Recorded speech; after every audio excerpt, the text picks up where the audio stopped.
അല്ലാഹു സുബ്ഹാനഹു വ തആല നമുക്ക് നൽകിയ അമാനത്താണ് നമ്മുടെ മക്കൾ.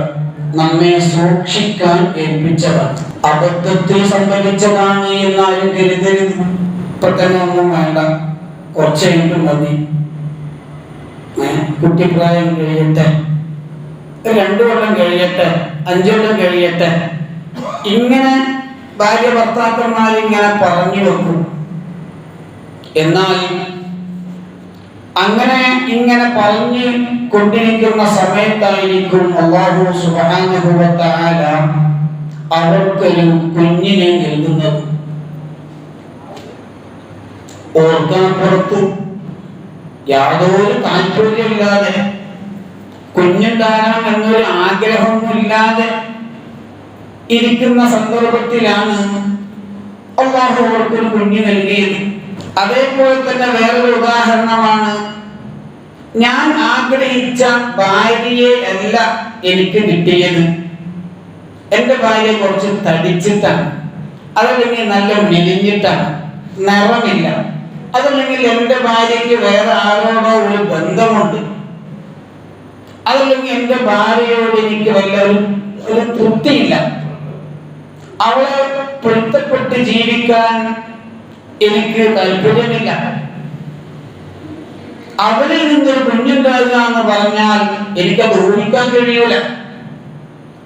ഇങ്ങനൊക്കെ ചിന്തിക്കുന്ന ചില ദമ്പതികളും ഉണ്ട്. എനിക്കിഷ്ടമില്ലാത്ത ഈ ഭാര്യയിൽ നിന്ന് എനിക്ക് കുഞ്ഞു വേണ്ട. പക്ഷെ അങ്ങനെ നിശ്ചയിക്കുമ്പോഴായിരിക്കും അല്ലാഹു സുബ്ഹാനഹു വ തആല ഒരു കുഞ്ഞിനെ കൊടുക്കുക. അതുകൊണ്ട് തന്നെ ആ കുഞ്ഞിനെ നല്ലതുപോലെ സംരക്ഷിക്കാതെ, വളർത്താൻ ശ്രമിക്കാതെ, കന്നുകാലികളെ മേയ്ക്കുന്നത് പോലെ, ആട്ടി പറഞ്ഞയക്കുന്നത് പോലെ അവരെങ്ങനെ വിടും. അവർക്ക് തോന്നിയതുപോലെ അവരെ നിരീക്ഷിക്കാതെ ജീവിതം ഇങ്ങനെ മുന്നോട്ട് കൊണ്ടുപോകും. അതുകൊണ്ട് തന്നെ ആ മക്കളുടെ കാര്യത്തിൽ ശ്രദ്ധ കാണിക്കുന്നില്ല, പഠനത്തിൽ ശ്രദ്ധ കൊടുക്കുന്നില്ല. അല്ലാഹു നൽകിയതായ ആ പൊന്നുമോൻ അങ്ങനെ താന്തോന്നിയായി വളരാൻ ആരും നോക്കാനില്ല. കൂട്ടുകാരൻ ആരാണെന്ന് അന്വേഷിച്ചില്ല. കള്ളുകുടിയനായ കൂട്ടുകാരനാണെങ്കിൽ ഇവനും ആ ഒരു സ്വഭാവം അവരിൽ നിന്ന് പകരുന്നു. മോശമായ എല്ലാ പ്രവൃത്തിയിലും ഇവൻ ഏർപ്പെടുന്നു. ഇനി ആ കുഞ്ഞു പെൺകുഞ്ഞാണെങ്കിലോ, അവൾക്ക് പ്രായമാകുമ്പോ അവൾക്ക് തോന്നിയതുപോലെ അന്യമതസ്ഥനായ ഒരാളെ സ്വീകരിക്കുന്നു വരനായി. പല വഴിവിട്ട ബന്ധങ്ങളും ഉണ്ട് എന്നറിഞ്ഞിട്ട് പോലും ആ മാതാപിതാക്കള് ഒന്ന് അന്വേഷിക്കാൻ പോലും പോയില്ല. ആ പൊന്നുമോൾ അങ്ങനെ ജീവിതം മുന്നോട്ട് പോകും. മക്കൾ ആൺകുട്ടിയാവട്ടെ പെൺകുട്ടിയാവട്ടെ, മക്കളുടെ ആ വഴിവിട്ട ബന്ധങ്ങളെ കുറിച്ച് ചോദിച്ചറിഞ്ഞിരുന്നെങ്കിൽ ഈ പൊന്നുമോൾ അതല്ലെങ്കിൽ ഈ പൊന്നുമോൾ ഇങ്ങനെ ഒരു അബദ്ധത്തിൽ ചെന്ന് ചാടില്ലായിരുന്നു. ഇനി പരസ്പരം കുറ്റപ്പെടുത്തിയത് എന്ത് കാര്യമാണ്? ഭർത്താവ് പറയുന്നു, നിന്റെ കുഴപ്പമാണ്, നീ നോക്കണ്ടേ, ഞാൻ നേരെ കൊടുത്ത ജോലിക്ക് പോകുന്നു, നീ എന്റെ പെൺകുട്ടിയെ നോക്കണ്ടേ, ആൺകുട്ടിയെ നോക്കായിരുന്നില്ലേ? ഇങ്ങനെ പരസ്പരം കുറ്റം പറഞ്ഞ അവസാനം ഭാര്യ പറഞ്ഞു, നിങ്ങളോട് അപ്പോഴും ഞാൻ പറഞ്ഞില്ലേ ഇപ്പൊ തന്നെ വേണ്ട, ഇപ്പൊ തന്നെ വേണ്ട, ഞാൻ അപ്പോൾ പറഞ്ഞില്ലേ, നിങ്ങളത് കേട്ടില്ലല്ലോ, എന്നെ മാത്രം കുറ്റപ്പെടുത്തിയിട്ട് എന്താ കാര്യം? അങ്ങനെ പരസ്പരം പഴിചാരിയിട്ടും കുറ്റപ്പെടുത്തിയിട്ടും ആക്ഷേപിച്ചിട്ടും അവരെങ്ങനെ കാലം ഗണിക്കുമ്പോൾ ആ മക്കളുടെ ജീവിതമാണ് ദുരിതത്തിലാകുന്നത് എന്ന സത്യം ഈ മാതാപിതാക്കൾ അറിയുന്നില്ല. ഈ മകൻ അതല്ലെങ്കിൽ ഈ പൊന്നുമോൾ അല്ലാഹു സുബ്ഹാനഹു വ തആല എനിക്ക് അമാനത്തായി നൽകിയതാണ് എന്ന വസ്തുത അവർ തിരിച്ചറിയുന്നേ അതിലേക്ക് അവർ ചിന്തിക്കുന്നേയില്ല. പടച്ചോൻ തന്ന അമാനത്തായ ആ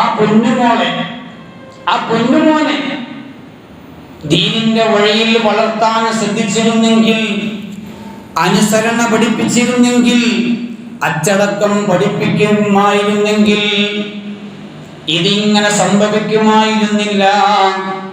അതുകൊണ്ട് ഉപ്പമാരെ, ഉമ്മമാരെ, മക്കൾക്ക് നല്ല നല്ല സ്വഭാവങ്ങൾ നമ്മൾ കാണിച്ചു കൊടുക്കണം. പല രക്ഷിതാക്കളും നരകത്തിലെത്താൻ കാരണം അവർ ചെയ്യുന്ന അമലുകൾ കൊണ്ടൊന്നുമല്ല,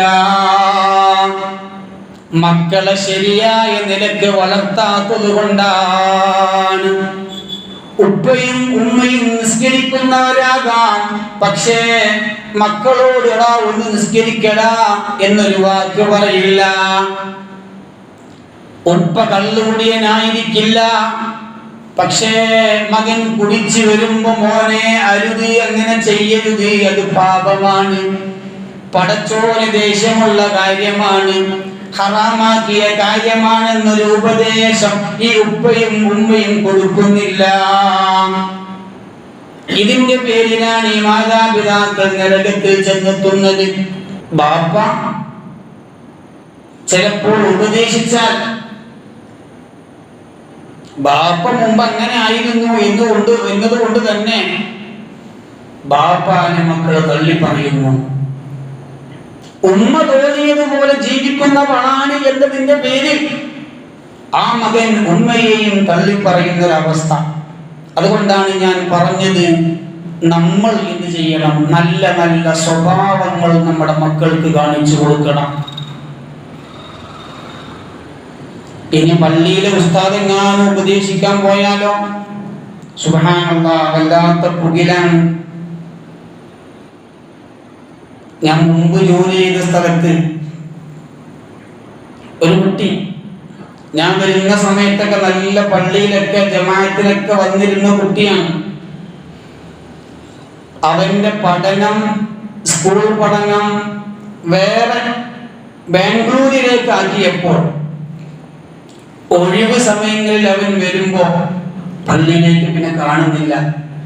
ഇതിന്റെ പേരിൽ ഞാൻ അവന്റെ ഉപ്പയെ വിളിച്ച് പറഞ്ഞിട്ടുണ്ട്, മകന്റെ പോക്ക് ശരിയല്ല എന്ന് എനിക്കൊരു ഡൗട്ട് ഉണ്ട്, ഒന്ന് ശ്രദ്ധിക്കണം കേട്ടോ, കൂട്ടുകെട്ട് ശരിയല്ല എന്ന് തോന്നുന്നു, ഒന്ന് ശ്രദ്ധിക്കണം. ഇപ്പൊ അവൻ ജമാഅത്തിലൊന്നും പങ്കെടുക്കാൻ വരാറില്ല, പള്ളിയിലേക്ക് വരാറില്ല, അവൻ എന്നെ കാണാതെ വീട്ടിലേക്ക് പോകാറില്ല.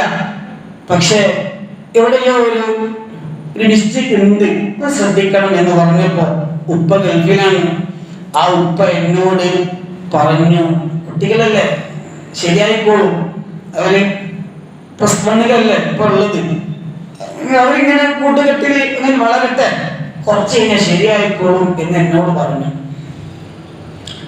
അപ്പൊ ഓക്കെ ശരിയായിക്കോളും എന്ന് ഞാനും പറഞ്ഞു.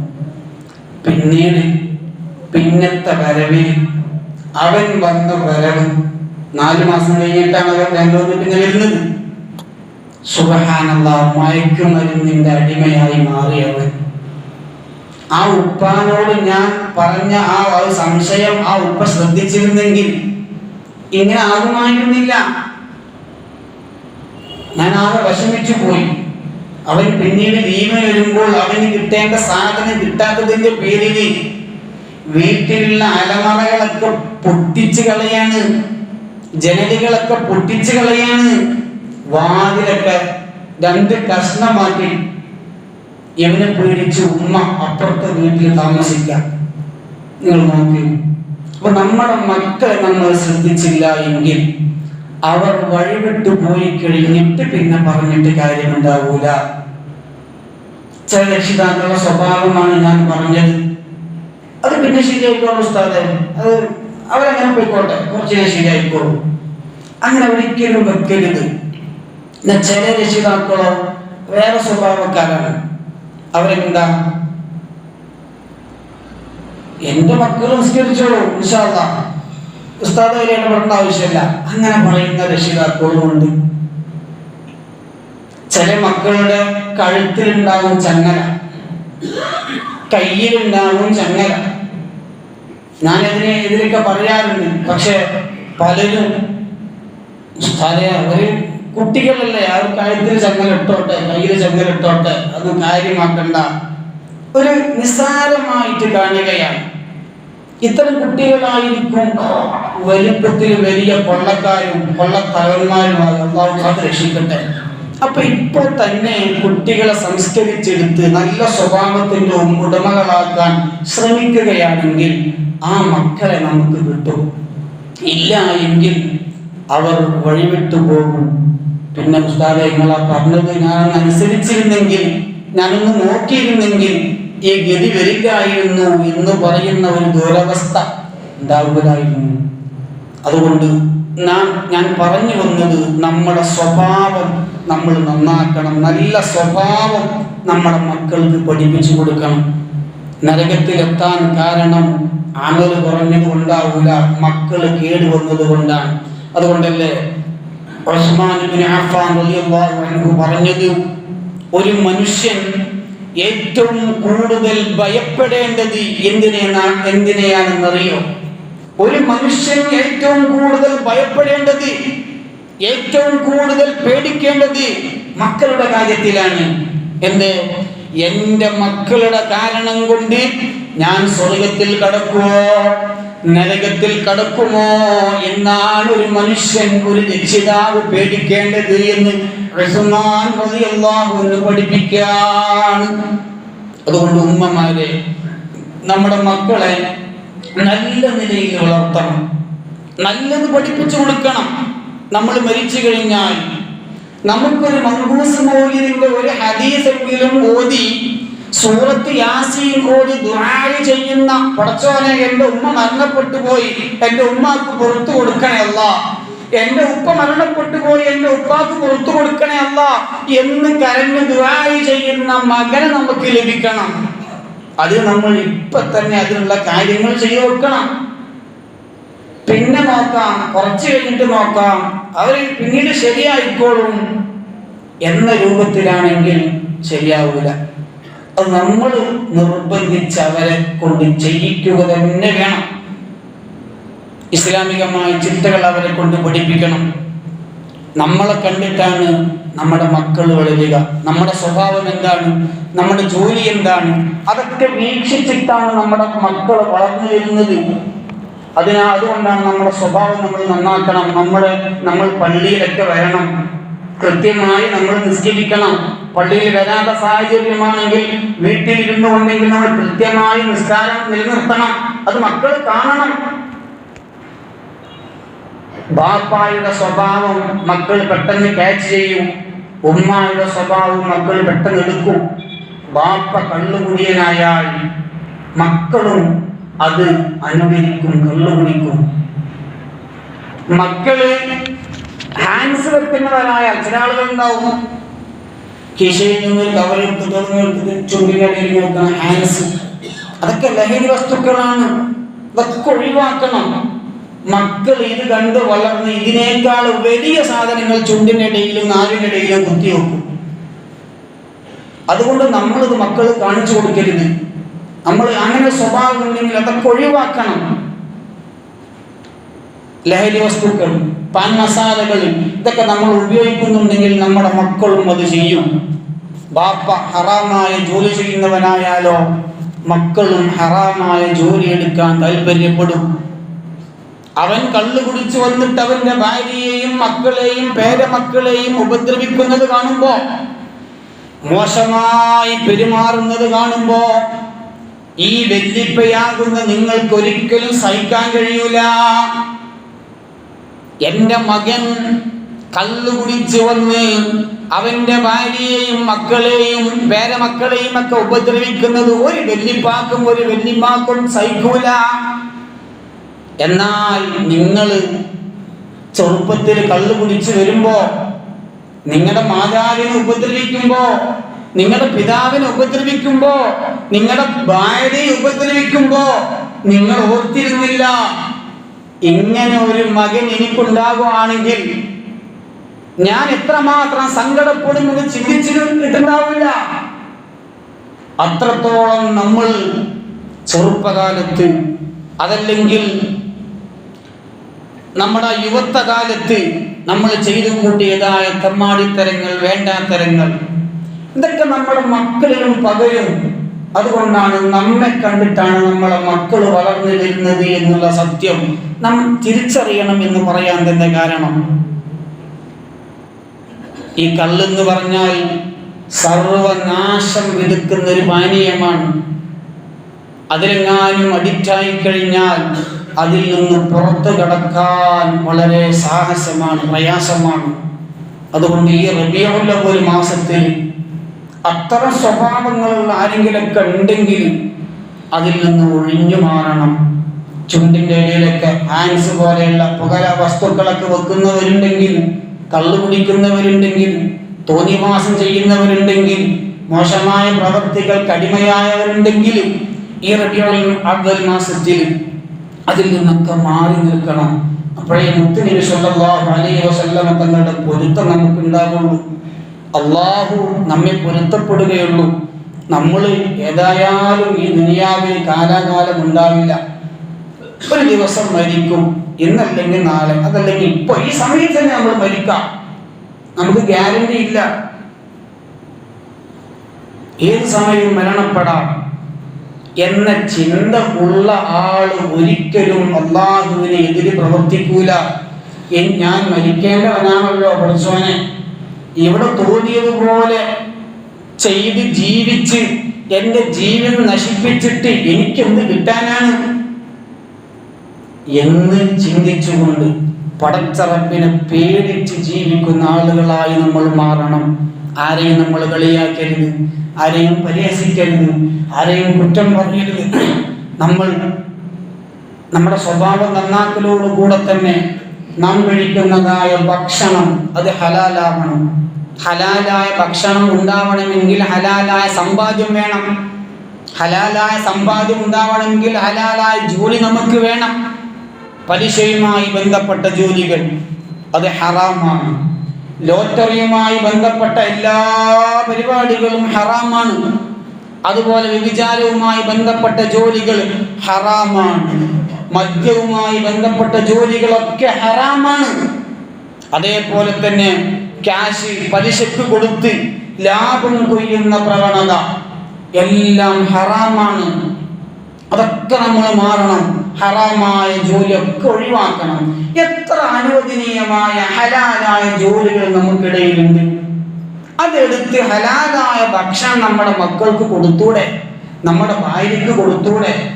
എന്നാൽ ഒരു കാര്യം നിങ്ങൾ ചിന്തിക്കണം, ഹറാമായ ജോലിയെടുത്ത് നമ്മളെ മക്കളെ പോറ്റുന്നുണ്ടെങ്കിൽ, ഹറാമായ ജോലിയെടുത്തുകൊണ്ട് നമ്മുടെ ഭാര്യയ്ക്ക് നമ്മൾ ഭക്ഷണം കൊടുക്കുന്നുണ്ടെങ്കിൽ, ഹബീബായ മുത്തുനബി സല്ലല്ലാഹു അലൈഹി വസല്ലം തങ്ങൾ പറയുന്നു, അയ്യു ലഹ്മിൻ നബത മിൻ ഹറാമിൻ ഫന്നാറു ഔലാ ബിഹി. കട്ടതും കവർന്നെടുത്തതും പലിശ കലർന്നതുമായ ഭക്ഷണങ്ങൾ നമ്മൾ ഭക്ഷിച്ചു കഴിഞ്ഞാൽ അതിനാൽ വളരുന്ന ശരീരത്തിലെ ഓരോ കോശവും നരകവുമായി ബന്ധപ്പെട്ടതാണ്. മുത്തു മുഹമ്മദ് മുസ്തഫ സല്ലല്ലാഹു അലൈഹി വസല്ലം നിങ്ങൾ പഠിപ്പിക്കാണ്. വേറൊരു ഹദീസിൽ നബി സല്ലല്ലാഹു അലൈഹി വസല്ലം നിങ്ങൾ പറയാണ്, ഇന്നൽ അബ്ദ ലയഖദിഫുൽ ലുഖ്മത്തൽ ഹറാമ ഫീ ജൗഫിഹി മാ യുതഖബ്ബലു മിൻഹു അമലു 40 യൗമാ. ഒരു അടിമ, ഒരു മനുഷ്യൻ അവന്റെ വയറിലേക്ക് ഹറാമായ ഭക്ഷണത്തിന്റെ ഒരു ഉരുള പ്രവേശിപ്പിച്ചാൽ 40 ദിവസത്തെ സൽക്കർമ്മങ്ങൾ അവനിൽ നിന്ന് സ്വീകരിക്കപ്പെടുകയില്ല. പിന്നെ നമ്മൾ എങ്ങനെ നന്നാവാനാണ്? നമ്മുടെ ഭാര്യ എങ്ങനെ നന്നാവാനാണ്? നമ്മൾ വളർത്തുന്ന മക്കൾ എങ്ങനെ നന്നാവാനാണ്? നമ്മുടെ മക്കൾ നന്നാകുന്നില്ലല്ലോ എന്നോർത്ത് കരഞ്ഞിട്ടെന്ത് ഫലമാണ്? നമ്മൾ കൊടുക്കുന്ന ഭക്ഷണം ഹറാമായ ഭക്ഷണമാണെങ്കിൽ അതിൽ നിന്ന് വരുന്ന ഓരോ മാംസങ്ങളും നമ്മുടെ ശരീരം മുഴുവനും നരകത്തിലാണെന്ന് ശഫീഉനാ റസൂലുള്ളാഹ് സല്ലല്ലാഹു അലൈഹി വസല്ലം. അതുകൊണ്ട് നമ്മുടെ മക്കൾ നമുക്ക് നന്നായി കിട്ടണം, എന്നാൽ നമ്മൾ വിജയിക്കും. നമ്മുടെ മക്കളുടെ കാര്യം വളരെ അധികം നമ്മൾ ശ്രദ്ധിക്കണം. മക്കളില്ലാത്ത ആളുകളെ കുറിച്ച് നിങ്ങളൊന്ന് ചിന്തിച്ചു നോക്കാൻ. നിങ്ങൾ 10 കൊല്ലം 15 കൊല്ലമൊക്കെ കഴിഞ്ഞിട്ടും ഒരു സന്താനമില്ലാതെ നീറുന്ന മനസ്സുമായി ഓരോ രാത്രിയും പൊട്ടി പൊട്ടി കരഞ്ഞുകൊണ്ട് പടച്ചോനെ എനിക്കൊരു കുഞ്ഞിനെ തന്നൂടെ എന്ന് കരഞ്ഞു പറയുന്ന ദമ്പതികളെ ഒന്ന് ഓർത്തു നോക്കൂ. നീ എനിക്കൊരു കുഞ്ഞ് തന്നാൽ പൊന്നുപോലെ ഞാൻ നോക്കിക്കോളാം, നിന്റെ ദീനിന്റെ മാർഗത്തിൽ ഞാൻ അവനെ സഞ്ചരിപ്പിച്ചോളാം, നിനക്ക് പൊരുത്തമില്ലാത്തൊന്നും ഞാൻ അവനെ പഠിപ്പിക്കില്ല, എനിക്കൊരു കുഞ്ഞിനെ തായോ റബ്ബേ എന്ന് കരഞ്ഞു പറയുന്ന ഭാര്യ ഭർത്താക്കന്മാർ, ദമ്പതികൾ, അവരുടെ അവസ്ഥ നമ്മൾ മനസ്സിലാക്കണം. നമുക്ക് 1, 2, 3, 4, 5 കുഞ്ഞുങ്ങളെ പടച്ച റബ്ബ് തന്നിട്ടു അവന്റെ പൊരുത്തത്തിലല്ലാതെ നമ്മൾ വളർത്തുമ്പോൾ ഇതിനൊക്കെ അവന്റെ മുമ്പിലും മറുപടി പറയേണ്ടി വരുമെന്ന ചിന്ത നമുക്ക് വേണം. അതുകൊണ്ട് തന്നെ അല്ലാഹു സുബ്ഹാനഹു വ തആല നമുക്ക് നൽകിയതായ മക്കൾക്ക് അദബ് പഠിപ്പിച്ചു കൊടുക്കണം, മര്യാദ പഠിപ്പിച്ചു കൊടുക്കണം, അനുസരണയുള്ള മക്കളാക്കി മക്കളെ വളർത്തണം. അധ്യാപകരോട് കയർത്തു സംസാരിക്കുന്ന മക്കളാക്കരുത്. അതേപോലെ തന്നെ ചില ആളുകൾ ഉണ്ടാവില്ല, ഞാനിപ്പം അങ്ങോട്ട് വന്നാൽ കാണിച്ചു തരാം എന്നൊക്കെ ഭീഷണിപ്പെടുത്തുന്ന ആളുകൾ ഉണ്ടാവും അധ്യാപകരോട്. അങ്ങനത്തെ സ്വഭാവമുള്ള ആളുകളാകരുത്. നമ്മുടെ മക്കള് അധ്യാപകരോട് കയർത്ത് സംസാരിക്കുമ്പോൾ, അതല്ലെങ്കിൽ മക്കളുടെ പേരിൽ നമ്മൾ അധ്യാപകർ, അത് ഉസ്താദുമാരാവട്ടെ, ടീച്ചേഴ്സ് ആവട്ടെ, ആരാവട്ടെ, മുസ്ലിം അധ്യാപകരാവട്ടെ, അമുസ്ലിം അധ്യാപകരാവട്ടെ, ആരോടും ഒരു രക്ഷിതാക്കളും കയർത്ത് സംസാരിക്കാൻ പാടില്ല. നമ്മുടെ മക്കൾ കേടുവരാൻ അത് കാരണമാകും. മാത്രമല്ല ആ വിഷയത്തിന്റെ പേരിൽ അള്ളാഹു അവരെ പരീക്ഷിക്കുന്നതാണ്. ബറക്കത്ത് അള്ളാഹു സുബ്ഹാനഹു വ തആല എടുത്തു കളയുന്നതാണ്. ജനങ്ങൾക്കിടയിൽ അള്ളാഹു അവരെ വഷളാക്കുന്നതാണ്. നാം കാരണം ഒരാളും വിഷമിക്കരുത്, ഒരാളുടെയും ജോലി നഷ്ടപ്പെടരുത്. ഒരു വാക്കുകൊണ്ട്, ഒരു നോട്ടം കൊണ്ട് പോലും ഒരാളും പ്രയാസപ്പെടരുത്. അവരെങ്ങാനും റബ്ബിലേക്ക് കൈനീട്ടിയാൽ റബ്ബ് അത് സ്വീകരിക്കാതിരിക്കില്ല. ഹബീബായ മുത്തുനബി സല്ലല്ലാഹു അലൈഹി വസല്ലമ തങ്ങളുടെ അടുക്കൽ ഒരാൾ വന്നുകൊണ്ട് പറയാണ്, നബിയെ എനിക്കൊന്ന് നന്നാകണമെന്നുണ്ട്, അതുകൊണ്ട് നബിയെ എന്നെ ഒന്ന് ഉപദേശിക്കണം, എനിക്കൊന്ന് നന്നാവണം, എന്നെ ഒന്ന് ഉപദേശിക്കണം എന്ന് പറഞ്ഞപ്പോ നബി സല്ലല്ലാഹു അലൈഹി വസല്ലമ തങ്ങൾ പ്രധാനപ്പെട്ട 3 കാര്യങ്ങൾ ഉപദേശിച്ചു കൊടുത്തു. ആ 3 കാര്യങ്ങളിലെ ഒരു കാര്യം എന്താണ്? വലാ തുകല്ലിമു ബികലാമിൻ തഗ്തദിറു മിൻഹു വദാ. നാളെ ക്ഷമാപണം നടത്തേണ്ടി വരുന്ന വിധത്തിൽ ഒരു സംസാരവും നിന്റെ അടുക്കൽ നിന്ന് ഉണ്ടാവരുത്. വേണ്ടായിരുന്നു, അങ്ങനെ പറയേണ്ടിയിരുന്നില്ല. പക്ഷെ അയാൾക്ക് എന്താ തോന്നിയെന്നറിയില്ല, വേണ്ടായിരുന്നു, സോറിട്ടോ, ക്ഷമിക്കണട്ടോ, ഇങ്ങനെ ഉണ്ടാവൂലേ. ഓർക്കാപ്പുറത്ത് ആണ് പറഞ്ഞു പോകും, പിന്നെ തോന്നും വേണ്ടിയിരുന്നില്ല, പറയേണ്ടിയിരുന്നില്ല. നിമിത്തങ്ങൾ പറയുന്നതിന്റെ ഗൗരവം മനസ്സിലാക്കണം. ക്ഷമാപണം നടത്തേണ്ടി വരുന്ന ഒരു കാര്യം ഇന്നിൽ നിന്ന് ഉണ്ടാവാൻ പാടില്ല. അത് നീ ഖേദിക്കേണ്ടി വരും കേട്ടോ, പിന്നീട് അത് ഓർത്ത് പ്രയാസപ്പെടേണ്ടി വരും എന്ന് മുത്തുനബി സല്ലല്ലാഹു അലൈഹി വസല്ലമ തങ്ങൾ പഠിപ്പിക്കുകയാണ്. അതുകൊണ്ട് തന്നെ മുഅ്മിനീങ്ങളെ, നമ്മളുടെ സംസാരം നമ്മൾ നന്നാക്കണം, നമ്മളുടെ സ്വഭാവം നമ്മൾ നന്നാക്കണം, നമ്മളുടെ മക്കൾക്ക് നല്ല സ്വഭാവങ്ങൾ പഠിപ്പിച്ചു കൊടുക്കണം. നമ്മൾ നല്ല സ്വഭാവമുള്ളവരാകുമ്പോൾ നമ്മളെ മക്കളും നല്ല സ്വഭാവമുള്ളവരാകും.